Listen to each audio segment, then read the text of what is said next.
नमस्कार प्रेक्षकांनो, या मालिकेच्या आजच्या भागामध्ये अतिशय जबरदस्त भाग आपल्याला पाहायला मिळणार आहे. आणि त्यामध्ये आता आनंदवर आरोप करताच आनंदने समरला सांगितलेले असते की अरे, मी निकिताजवळ चार्जर मागितला होता कारण माझा मोबाईल स्विच ऑफ झाला होता आणि तिने मला चार्जर देताच मी घराची चावी निकिताच्या पर्समध्ये ठेवली. अरे, तो हार नव्हता समर. समर आता आनंदकडे बघतो. ते ऐकताच आता अंशुमन म्हणतो, वा आनंद दादा, म्हणजे नवीन घराच्या चाव्या देत होता की काय? स्वानंदी म्हणते, बरोबर आहे आनंद दादा आणि निकिता खरं बोलतायत. तर मलिका म्हणते, असं काय करते स्वानंदी? अगं, पुरावा समोर आहे ना. आणि लगेच आता मलिका म्हणते, पुरावा असताना या दोघांच्या बोलण्यावर आपण कसा विश्वास ठेवायचा? तर स्वानंदी म्हणते, राजवाडे बोला ना तुम्ही काहीतरी. आता समर गप्प बघून इकडे आता आनंद म्हणतो, अरे समर बोल काहीतरी, म्हणजे तुला सुद्धा असं वाटतंय का तुमच्या घराण्याचा हार मीर चोरलाय म्हणून? आनंद म्हणतो, तुझा माझ्यावर विश्वास नाहीये का? निकिता म्हणते की अरे समर बोल ना, तुझ्यासमोर आनंदला चोर ठरवतायत आणि तू काहीच बोलत नाहीये का? आणि निकिता म्हणते की 20 वर्षाची मैत्री आहे आणि तुझा आनंदवर विश्वास आहे ना समर, मग बोल ना, हे सगळं आनंदने केलं नाही म्हणून. निकिता म्हणते, सांग ना सगळ्यांना ही सगळे काय बोलतायत. अर्पिता म्हणते, बस झालं, आम्ही तुमचं खूप ऐकलं. एक तर हार चोरताय आणि वरून तुम्ही आम्हालाच ऐकवताय का? अर्पिता म्हणते, दादा तू यांना इरिटेट का करतो? आत्ताच्या आत्ता पोलिसांना बोलावं, आपल्या घरात चोरी झाली तर. रागाने आता समर म्हणतो की अर्पिता तू गप्प बस. समर म्हणतो की यापुढे एक शब्दही बोलायचं नाही, बस. आणि समर आता आनंदला म्हणतो की आनंद तू या घरातून जा, मला या कार्यक्रमात या घरात अजून तमाशा नकोय. ते ऐकताच आनंद आणि निकिताला धक्का बसतो आणि समरने एका सेकंदात एका झटक्यात आता आनंदवर विश्वास दाखवलेला असतो.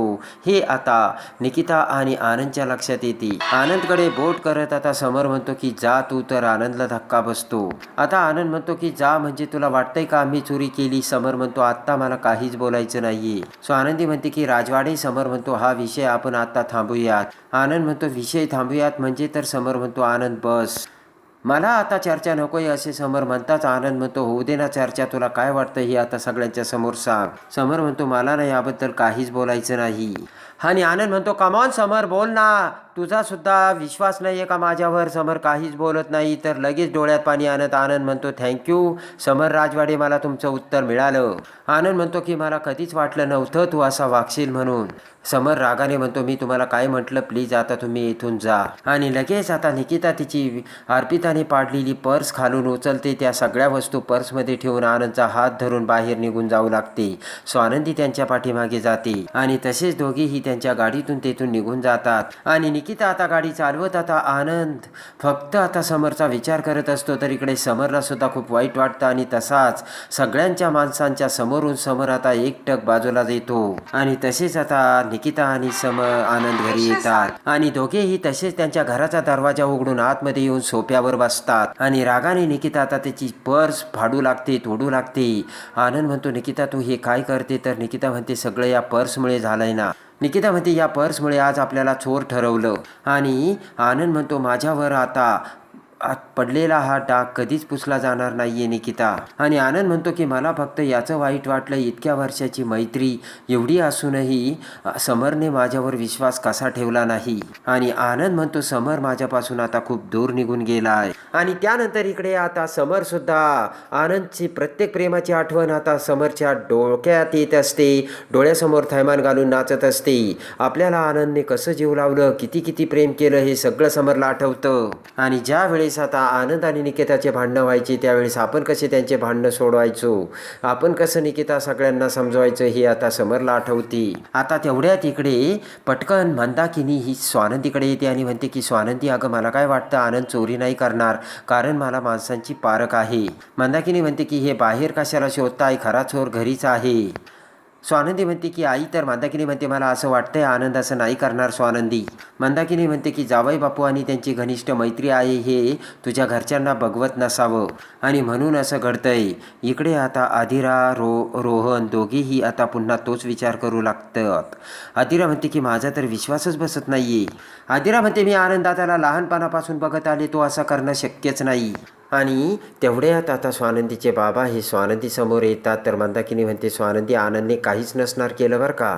तेव्हा आता स्वानंदीचे बाबा म्हणतात, नंदू तुझ्या आईला सांग, काहीही शंका घेऊ नकोस कुणावर. विचार करा स्वानंदी म्हणते, काही असलं तरी बाबा आनंददादा असं कधीच नाही करणार. स्वानंदी म्हणते, आनंददादा निर्दोष आहे याची मला खात्री आहे, फक्त ते सिद्ध कसं करायचं हेच कळत नाही. मंदाकिनी म्हणते की आता तेही तूच करणार का. तर स्वानंदी म्हणते, हो आई. स्वानंदी म्हणते, आनंददादा आणि निकिताताई असं काही करू शकत नाही, मला पूर्ण खात्री आहे. आणि त्यानंतर इकडे आदिरारोहण स्वानंदीचे बाबा स्वानंदीचा निरोप घेतात. आता इकडे अंशुमन 2 रिकामे ग्लास घेऊन अर्पिता सोबत नाचू लागतो.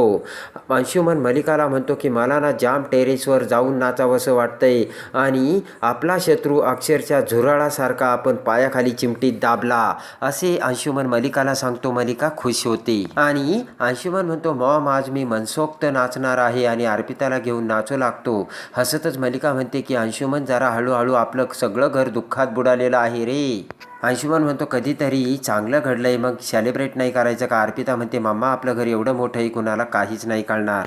आता अंशुमन म्हणतो की मॉम इथला राजा आहे मी आणि आता राजासारखाच जगणार, असे म्हणत आता खुर्चीवर बसत टेबलवर पाय ठेवत अंशुमन म्हणतो की मॉम आता पुढचा आपला प्रत्येक प्लॅन सक्सेस होणार आहे. तर मलिका अर्पिता खुश होतात. खूप दिवसापासून आनंदचा माझा हिशोब चुकता करायचा होता मला आणि आज तो टाईम आलाच. आणि अंशुमन म्हणतो की दादा सुद्धा त्या आनंदच्या होला हो करायचा. काय सांगतो आनंद, अरे हो का आनंद, असं करायचा, पण आज मी सगळ्या अपमानाचा बदला घेऊन टाकलाय मॉम, असे आता अंशुमन मलिकाला सांगतो. अर्पिता म्हणते, एका दगडात आपण 2 पक्षी मारले, स्वानंदीला विसरलात का तुम्ही. अर्पिता म्हणते की आनंदची समर दादाशी असलेली मैत्री तर तोडलीच, पण सगळ्या सुवर्णप्रधान सोहळ्याचा सुद्धा आपण सत्यानाश केला. आणि त्यानंतर पुन्हा दारूचा पेक भरत, दारूचा पेक घेत अंशुमन डोक्यावरती ग्लास ठेवत अर्पिता सोबत नाचू लागतो. मलिका म्हणते की ज्याच्या खांद्यावरती हात ठेवला होता तोच खांदा विश्वासघातकी निघाला रे समरचा. मलिका म्हणते की तो आनंद देखील मूर्ख निघाला. समरने त्याचा रागराग नाही केला, पण जाऊ दे आपला प्लान तर सक्सेस झाला ना, असे मलिका त्यांना सांगते. आणि मलिका म्हणते की त्या आनंदला तर आता त्याने मला जे काही माझ्यासोबत केलं ना ते विसरणार नाही. मलिका म्हणते, नाही त्या आनंदला रस्त्यावरती भीक मागायला लावली तर नाव मलिका लावणार नाही. आणि इकडे आता स्वानंदी ही बेडरूममध्ये येते. समर एकटक विचार करत बसलेला असतो. स्वानंदी समोर येताच आता समर म्हणतो की एवढी मोठी गोष्ट तुम्ही माझ्यापासून लपून ठेवली. आनंद ट्रेसमध्ये आहे, आनंदला पैशाची गरज आहे. समर म्हणतो, ओके त्याला माझ्याकडून पैसे नसेल घ्यायचे, मी त्याचा मित्र आहे, पण समोरचा माणूस असा प्रॉब्लेममध्ये सापडलेला असताना मी कसा शांत बसणार. समर म्हणतो की मी सुद्धा माझ्या मैत्रीला जागलो आणि 30 लाख रुपये त्याच्या बँकेमध्ये ट्रान्सफर केले, पण त्याचा स्वाभिमान जागृत झाला आणि त्याने मला माझे पैसे परत ट्रान्सफर केले, म्हणजे मैत्रीमध्ये व्यवहार बघायचा नाही. आणि मग मित्राकडून त्याची ही परतफेड करून त्याची ही गोष्ट अशा पद्धतीने घ्यायची का, असे समर स्वानंदीला सांगतो. समर म्हणतो, याच्या पाठीमागे कुठलं लॉजिक आहे मला हे काही कळत नाही. आणि लगेच आता स्वानंदी म्हणते की म्हणूनच तुमची मैत्रीचे नाते कच्चे निघाले. उठून उभा राहा. समर म्हणतो, काय म्हणायचं तुम्हाला, आमच्या मैत्रीबद्दल काय माहिती आहे तुम्हाला. समर म्हणतो, सख्खे भाऊ एकमेकाशी भांडतील, पण मी आणि आनंद आमच्यामध्ये कधीच भांडण नव्हतं. आमच्या ऑफिसमध्ये 18 लोक जरी असले ना तरी आमच्या दोघांमध्ये आम्हाला एकमेकाला कधीच काही सांगायची गरज लागली नाही, असे समर बोलतो. स्वानंदी म्हणते की मग इतक्या वर्षीची ही मैत्री, हे नातं, आज तुम्ही जे अंडरस्टँडिंग आहे असं बोलतात, कुठे गेलं ते नातं. स्वानंदी म्हणते की तुमच्या सख्या मैत्रीच्या नात्याला तुमच्या मित्रावर एवढा मोठा आरोप केला गेला, तेव्हा तुम्हाला एकदाही नाही वाटलं का त्यांच्या बाजूने उभा राहायला. तुम्हाला असा तुमच्या मनात विचार नाही आला का त्यांच्या बाजूने उभा राहायला पाहिजे म्हणून. समोर म्हणतो, म्हणजे समोर दिसत असलेलं सगळं दुर्लक्ष करायला हवं होतं का. स्वानंदी म्हणते की पुरावे खोटे सुद्धा असू शकतात. एखाद्या घटनेचा भाग, तो भाग त्या पुराव्याचा असू शकतो किंवा नाही हे आपल्याला कन्फर्म नाही सांगता येत. समर म्हणतो, आनंदकडे काहीच एक्सप्लेनेशन नव्हतं. स्वानंदी म्हणते की म्हणजे. समर म्हणतो की मॅडम फायनान्शियल प्रेशर खूप मोठा असतो आणि समर म्हणतो त्यासाठी माणसे कुठल्याही थराला जाऊ शकतात आणि मग त्या अशा प्रकाराला बळी पडतात, त्यांचा युग आडवा येतो आणि त्यावेळी ते समोर जे दिसेल त्यावरती संधी साधू असतात आणि आनंदने हे केलं नसेल कशावरून, असे समर बोलतो. सो आनंदी म्हणते की मग अशी संधी अनेकदा एवढ्या वर्षात त्यांच्यासमोर आलीच असेल ना. सो आनंदी म्हणते की मुळात तुमच्याबरोबर काम करताना त्यांच्यावर फायनान्शियल प्रेशर असेल, असे असताना देखील त्यांनी त्यांच्या पैशाकडे सुद्धा बघितलं नाही ना. आणि हे सगळं मुळात त्यांना त्या अगोदर सुद्धा जमलं असतं, कारण मुळात त्यांचा बॉस त्यांचा मित्रच होता ना. ज्याने त्याच्यावर आंधळेपणाने विश्वास ठेवला तर समर म्हणतो विश्वास होता. समर म्हणतो की आता मला असं वाटतंय विश्वास ठेवून मी चूक तर नाही केली ना. स्वानंदी म्हणते राजवाडे काय बोलताय.